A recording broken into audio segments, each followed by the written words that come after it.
Hey guys, what's up? It's Alec, Torelli, and welcome back to an episode of the Hand of the Day brought to you by Conscious Poker. Today's hand comes from a cash game I was playing online. I've been grinding in the streets lately, testing out some new strategies. This hand comes up where we're playing 10-20 no limit, and the button makes it 50. Pretty standard open here. I defended the big blind with ace-10 offsuit, and we go heads up to the flop. The flop comes down queen, 6 deuce with 6 deuce of diamonds. I have the 10 of diamonds. I check, he bets 33. And one of the things you're seeing often in the streets today, I love playing online and especially the high stakes games because you get to see what the newest strategies and trends are. You get to see what people are doing, and then you could develop strategies to exploit these types of things. So one thing you're seeing in the streets today, and you're going to start to see this in live poker, which happens more, it's an evolution. So it starts with high stakes online, and then things trickle down to happen in the online streets as well. In the live streets as well, excuse me, and I've talked to some clients and students and they're already saying they're seeing these moves, but you're seeing a very common C-bet, a continuation bet, sizing go for about 1/3 of the pot. And you're seeing this more often on these drier textured boards. And a dry textured board simply means a board that is not as coordinated. So queen 6 deuce, of course there's a flush draw, but there really aren't many straight draw combinations that anybody could have. And so this board is classified as dry on the drier side. And when people are C-betting often, they're choosing a smaller size, gives them a better price on their bluffs. And from a game theory perspective, without getting too much into the weeds, it allows them profitably to continuation bet with more hands. So all this is to say, when a button opens and he chooses a small sizing, that's a very wide range of hands. There are a lot of hands he's going to have to elect to bet this size with on the flop. So all this is to say, with my hand, with a backdoor straight draw, 2 backdoor straight draws and a backdoor flush draw, ace high, I opt to go for a check raise here and I make it about 150. And I do that because I want him to fold out some hands that he would either A, bluff me with on the turn and I'm forced to fold the best hand, or B, hands that are better than mine, maybe like ace jack, ace king, or hands like smaller pairs like fours, like a deuce maybe, or 3s, 4s, 5s, maybe even a 6 folds, probably not, but maybe some of the time. And so I get some of these hands to fold and I could win the pot. If not, I could continue bluffing on subsequent turns. Maybe if a diamond comes, I have a diamond in my hand, which is called a blocker, meaning it's less likely my opponent will have a flush on a diamond turn, and therefore I could continue bluffing on these cards. So you don't just want to check raise with impunity, you don't just want to just do it with any 2 cards. You want to have a plan, you want to have a hand that has decent equity, you want to have a plan on subsequent streets, and you want to target situations where your opponent is likely to have a very wide range of hands because it's more likely that they fold. So go ahead and leave your thoughts in a comment below with this strategy. Let me know if you like it. Let me know if you like my sizing, if you like this bet. I'd love to hear from you. I always learn something from you guys as well. So please leave me a comment. Let me know what's up. Now, on the flop, he ends up calling, which of course I'm not in love with, but he calls. The turn comes a 5 of diamonds. And it's here where things get interesting. Now I have really the perfect card to bluff. Maybe if I was somehow bluffing with 3-4, it got there. Maybe if I was check raising with 6-5, it got there. But most importantly, the diamonds got there. So if he was calling the flop with like a 6, 7s through jacks, maybe even a queen, it's time for him to fold if I apply a lot of pressure. So I go ahead and bet 315 here with ace 10. If he calls me, I still could win. Maybe if an ace comes, maybe if a diamond comes, and maybe I could bluff some rivers as well. So I love this turn card. For me, it's a very good turn card for me to represent diamonds in this spot. So I bet ahead in 315. He tanks for a bit and calls.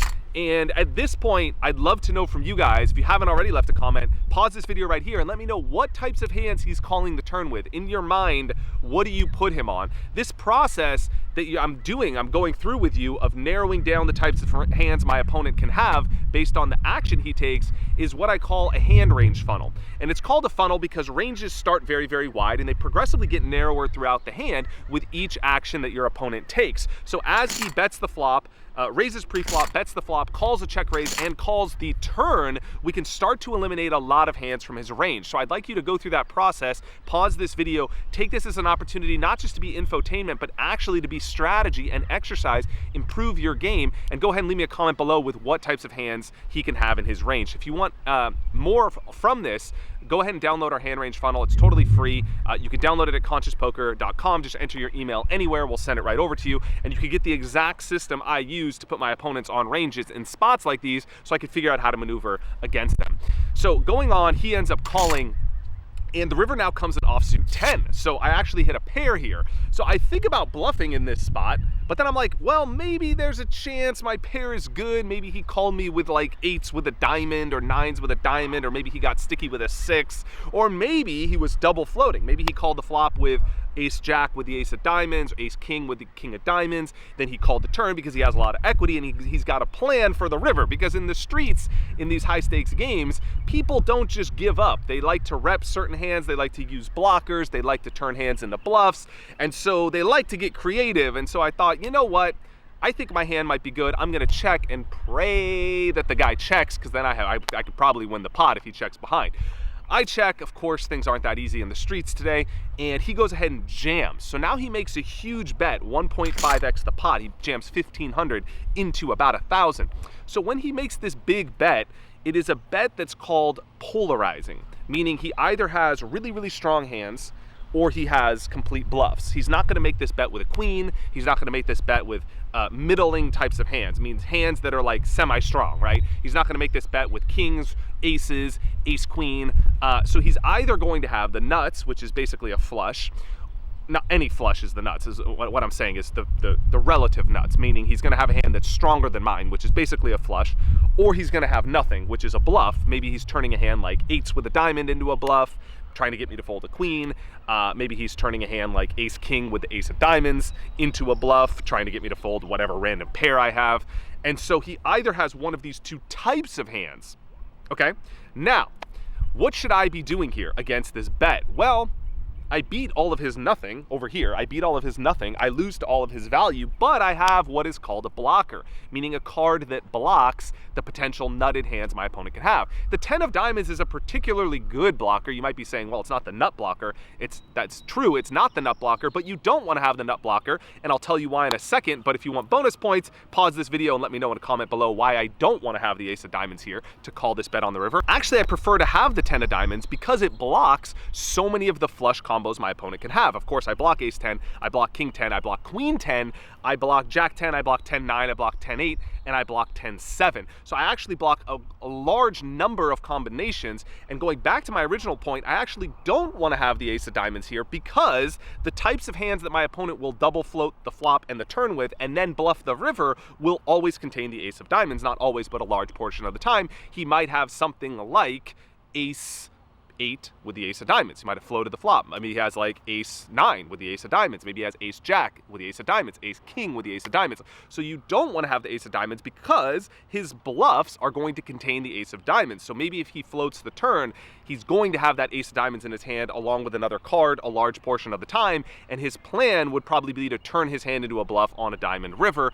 Combining that with his showdown value with something like ace king high, he might peel the turn. So I don't want to have the ace of diamonds. I want to have the 10 of diamonds, and this is actually one of the perfect hands that I could use as a check call. It's actually better to have this hand than it is to have something like queen jack of spades, because yes, queen jack is higher up in my range and it is a better objective hand, having a pair of queens versus a pair of 10s. But when you think about the types of hands my opponent has, either the stone nuts or nothing, ace 10 and queen jack are essentially the same thing, but my blocker with ace 10 is so strong because it discounts a lot of the combos of hands my opponent could have. So if you like this video this far, if you're still with me, thank you for your attention. That's the real commodity these days. I really appreciate it. Hit that like button and hit that subscribe button. It really does help show this video to more people and lets me know that I should keep producing content like this. I would greatly, greatly appreciate that. So as for the results, I end up tanking, I call, he shows ace king with the ace of diamonds, and I scoop myself a nice $4,000 pot. I hope you enjoyed this hand of the day. Let me know your thoughts in the comment below. Thanks for your attention. I will see you guys in the next one. Alex Torelli. Sorry.